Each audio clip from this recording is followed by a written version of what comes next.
राधे राधे। मैं पूनम भक्ति पथ चैनल में आपका स्वागत करती हूँ। तो आज हम चर्चा करेंगे अहोई अष्टमी व्रत के महत्व व पूजा विधि, पूजा का सुमुहूर्त व पौराणिक कथा के बारे में और कैसे करते हैं उज्जवल। अहोई अष्टमी व्रत में निसंतान दंपतियों के लिए क्या है खास, संतान प्राप्ति के लिए क्या उपाय करें, जानने के लिए हमारी वीडियो को अंत तक देखें। अहोई अष्टमी का व्रत कार्तिक मास के कृष्ण पक्ष की अष्टमी तिथि को मनाया जाता है। अहोई अष्टमी को ही अहोई आठे भी कहते हैं। इस बार अहोई अष्टमी का व्रत 17 अक्टूबर दिन सोमवार को रखा जाएगा। अहोई अष्टमी पूजा का शुभ मुहूर्त शाम 6 बजे से 7:13 तक रहेगा। अवधि 1 घंटा 13 मिनट। गोवर्धन राधा कुंड स्नान 17 अक्टूबर को किया जाएगा। तारों को अर्घ्य देने का समय शाम 6 बजे से प्रारंभ होगा और चंद्रोदय का समय रात्रि 12 बजे प्रारंभ होगा। माताएं अपने पुत्रों के कल्याण के लिए यह व्रत रखती हैं। परंपरागत रूप से यह व्रत केवल पुत्रों के लिए रखा जाता था। आजकल माताएं सभी संतानों के कल्याण के लिए यह व्रत रखती हैं। माताएं इस व्रत को रखने के बाद अपनी संतानों की दीर्घ आयु, स्वास्थ्य व मंगलमय जीवन के लिए प्रार्थना करती हैं। तारों अथवा चंद्रमा के दर्शन करने के पश्चात अर्घ्य तथा पूजन करने के पश्चात व्रत को समापन किया जाता है। यह व्रत संतानहीन माताओं के लिए अति महत्वपूर्ण है अथवा जो स्त्रियां गर्भ धारण में असमर्थ रहती हैं अथवा जिन बहनों का गर्भपात हो गया हो, उन्हें संतान प्राप्ति के लिए अहोई अष्टमी का व्रत करना चाहिए। इस कारण से इस दिन को कृष्ण अष्टमी के नाम से भी जाना जाता है। मथुरा के राधा कुंड में इस दिन बड़ी संख्या में भक्त तथा श्रद्धालु पावन स्नान करने आते हैं। अहोई अष्टमी व्रत करवा चौथ के समान है। अंतर केवल इतना है कि करवा चौथ व्रत पति के लिए रखा जाता है, वही अहोई अष्टमी का व्रत संतान के लिए रखा जाता है। इस दिन व्रती माताएं सूर्योदय से पूर्व जाकर स्नान करने के बाद अपनी संतानों की दीर्घ आयु और सुखमय जीवन के लिए पूरी श्रद्धा से व्रत पूर्ण करने का संकल्प लेती हैं और सभी माताओं को बिना अन्न जल ग्रहण किए व्रत करना चाहिए। अब हम आपको बताने जा रहे हैं अहोई अष्टमी की पूजा विधि। अहोई अष्टमी पूजा की तैयारियां सूर्यास्त से पूर्व कर लेनी चाहिए। अहोई माता की आकृति गेरू या लाल रंग से दीवार पर बनाएं। अहोई माता के चित्र में 8 कोने अथवा अष्टकोष्ठक बनाए जाते हैं। इसका कारण अष्टमी तिथि होना ही है। चित्र में से ही अथवा उसके बच्चों को भी अंकित किया जाना चाहिए। लकड़ी की चौकी पर माता अहोई के चित्र के बाईं तरफ पानी से भरा पवित्र करवा रखना चाहिए। इस करवे का पानी दिवाली के दिन पूरे घर में छिड़का जाता है। ध्यान रहे कि इस दिन आपको वही करवा प्रयोग करना है जो आपने करवा चौथ में प्रयोग किया था। इस पर्व के विषय में एक ध्यान देने योग्य बात यह है कि इस व्रत को उसी दिन किया जाता है जिस दिन की दिवाली होती है। इसके बाद अहोई माता को पूरी, हलवा तथा पुआ अर्पित किया जाना चाहिए। अनाज जैसे कच्चा भोजन सीधा भी माँ को पूजा में अर्पित किया जाना चाहिए। संध्या काल में इन चित्रों की पूजा की जाती है। पके खाने में 14 पूरी, हलवा तथा पुओं का भोग अहोई माता को लगाया जाता है। बायने में 14 पूरी, हलवा, पुआ होते हैं। परिवार की सबसे बड़ी महिला परिवार की सभी महिलाओं को अहोई अष्टमी व्रत कथा सुनाती है। कथा सुनते समय सभी स्त्रियों को चावल के साथ दाने अपने हाथ में रखने चाहिए। कहानी कहते समय जो चावल हाथ में लिए जाते हैं उन्हें साड़ी के पल्लू या दुपट्टे में बांध लेते हैं। करवे के जल शाम को चावल के साथ तारों व चंद्रमा को अर्घ्य दिया जाता है। पूजा के पश्चात अपनी सास के पैर छुए और उनका आशीर्वाद प्राप्त करें। कुछ स्त्रियां चांदी की अहोई माता, जिसे स्याहू भी कहते हैं, बनवाकर पूजन करती हैं। कुछ स्त्रियां दीवार पर गेरू या चावल के घोल से चित्रित करती हैं। कुछ माताएं अहोई अष्टमी का एक चित्र लगा सकती हैं जो आजकल बाजार में आसानी से कैलेंडर के रूप में मिल जाते हैं। पूजा के बाद इसे चांदी के 2 मनकों के साथ लाल धागे में गूंथकर गले में माला की तरह पहना जाता है।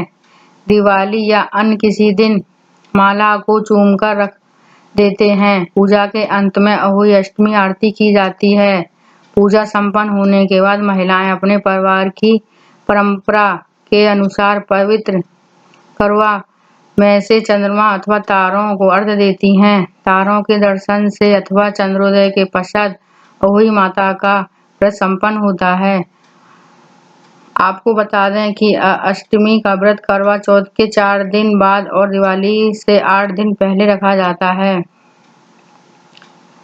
तो ये थी पूजा की विधि। अब मैं आपको सुनाऊंगी अहोई अष्टमी व्रत कथा। एक साहूकार था जिसके 7 बेटे थे, 7 बहुएं तथा एक बेटी थी। दिवाली से पहले कार्तिकवदी अष्टमी को 7 बहुएं अपनी इकलौती ननंद के साथ जंगल में खदान में मिट्टी खोद रही थीं। वहीं स्याहू सेही की मांद थी। मिट्टी खोदते समय ननंद के हाथ से सेही का बच्चा मर गया। स्याहू माता बोली कि अब मैं तेरी कोख बांधूंगी। तब ननंद अपनी 7 भाभियों से बोली कि तुम में से मेरे बदले कोई अपनी कोख बांध लो। सब भाभियों ने अपनी कोख बंधवाने से इनकार कर दिया, परंतु छोटी भाभी सोचने लगी कि यदि मैं कोख नहीं बंधवाऊं तो सासू जी नाराज होंगी। ऐसा विचार कर ननंद के बदले छोटी भाभी ने अपनी कोख बंधवा ली। इसके फलस्वरूप उसके जो भी लड़का होता वो 7 दिन बाद मर जाता। एक दिन उसने पंडित को बुलाकर पूछा, मेरी संतान 7वें दिन क्यों मर जाती है? तब पंडित ने कहा कि तुम सुरही गाय की पूजा करो। सुरही गाय स्याहू माता की भायली है। वह तेरी कोख छोड़े तब तेरा बच्चा जिएगा।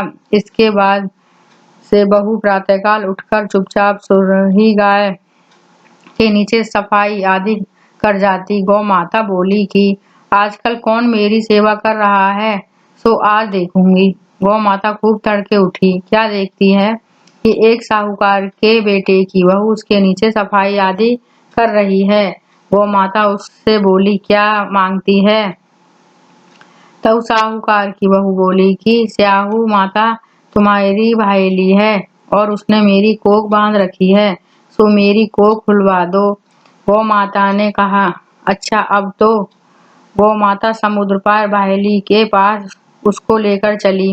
रास्ते में कड़ी धूप थी, सो वे दोनों एक पेड़ के नीचे बैठ गईं। थोड़ी देर में एक सांप आया और उसी पेड़ पर गरुड़ पंखनी पक्षी का बच्चा था, उसको डसने लगा। तब साहूकार की बहू ने सांप मारकर ढाल के नीचे दबा दिया और बच्चों को बचा लिया। थोड़ी देर में गरुड़ पंखनी आई तो वहां खून पड़ा देखकर साहूकार की बहू के चोंच मारने लगी। तब साहूकारनी बोली कि मैंने तेरे बच्चों को नहीं मारा, बल्कि सांप तेरे बच्चे को डसने आया था। मैंने तो उससे तेरे बच्चे की रक्षा की है। यह सुनकर गरुड़ पंखनी बोली कि मांग, तू क्या मांगती है? वह बोली, 7 समुद्र पार स्याहू माता रहती है, हमें तू उसके पास पहुंचा दे। तब गरुड़ पंखनी ने दोनों को अपनी पीठ पर बिठाकर स्याहू माता के पास पहुंचा दिया। स्याहू माता उन्हें देखकर बोली कि आ बहन, बहुत दिन में आई। फिर कहने लगी कि बहन, मेरे सिर में तो जूं पड़ गई हैं। तब सुरही के कहने पर साहूकार की बहू ने सलाई से उसकी जुएं निकाल दी। इस पर स्याहू माता प्रसन्न होकर बोली कि तूने मेरे सिर में बहुत सलाई गेरी हैं, इसलिए तेरे 7 बेटे और बहुएं होंगी। वह बोली, मेरे तो एक भी बेटा नहीं, 7 बेटे कहाँ से होंगे? स्याहू माता बोली, वचन दिया, वचन से फिरूं तो धोबी के कुंड पर कंकड़ी हूँ। तब साहूकार की बहू बोली, मेरी कोख तो तुम्हारे पास बंद पड़ी है। यह सुन स्याहू माता बोली कि तूने मुझे बहुत ठग लिया। मैं तेरी कोख खोलती तो नहीं, परंतु अब खोलनी पड़ेगी। या तेरे घर 7 बेटे और 7 बहुएं मिलेंगी। तू जाकर उजमन करना। घर जाकर देखा कि 7 बहुएं बैठी हैं। वह खुश हो गई। उसने 7 अहोई बनाई, 7 उजमन किए तथा 7 कढ़ाई की। रात्रि के समय जेठानियां आपस में कहने लगीं कि जल्दी जल्दी धो पूजा कर लो, कहीं छोटी बच्चों को याद करके रोने ना लगे। थोड़ी देर में उन्होंने अपने बच्चों से कहा, अपनी चाची के घर जाकर देखाओ कि आज वह अभी तक रोई क्यों नहीं। बच्चों ने जाकर कहा कि चाची तो कुछ मार रही है, खूब उजमन हो रहा है। यह सुनते ही जेठानियां दौड़ी दौड़ी घर आईं और जाकर कहने लगीं कि तूने कोक कैसे छुड़ाई।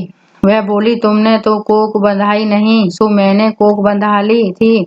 अब स्याहू माता ने कृपा करके मेरी कोक खोल दी है।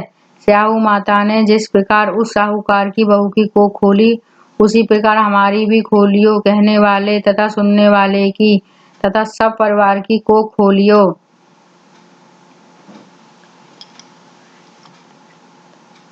ये थी अहोई अष्टमी की कथा। इसके बाद अहोई माता की आरती करें। क्या होता है अहोई अष्टमी का उजमन और इसे कैसे करते हैं, आइए हम आपको बताते हैं। जिस स्त्री को बेटा हुआ हो अथवा बेटे का विवाह हुआ हो, उसे अहोई माता का उजमन करना चाहिए। एक थाली में 7 जगह 4-4 पूड़ियाँ रखकर उन पर थोड़ा थोड़ा हलवा रखें। इसके साथ ही एक तीहर साड़ी ब्लाउज, उस पर सामर्थ्य अनुसार दक्षिणा रखकर थाली के चारों ओर पानी से छींटे मारकर श्रद्धा पूर्वक सासू जी के पांव लगकर वह सभी सामान सासू जी को देवें। तीहर तथा रुपए सासू जी अपने पास रख लें तथा हलवा पूरी का बायना बांट दें। बहन बेटी के यहाँ भी बायना भेजना चाहिए।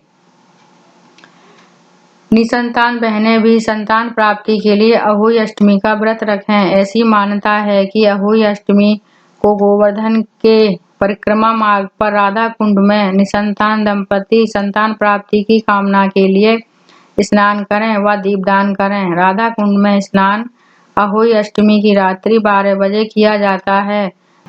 प्रतिदिन संतान गोपाल मंत्र का विधिवत जप करें। इस मंत्र की जप संख्या कम से कम 3 लाख होनी चाहिए। संतान गोपाल स्त्रोत का श्रीमद् भागवत में वर्णन किया गया है। ये बात शास्त्र प्रमाणित है। और कृष्ण के बाल रूप लड्डू गोपाल की भी सेवा करें। संतान गोपाल मंत्र का जप घर में ब्राह्मणों के द्वारा भी कराया जा सकता है।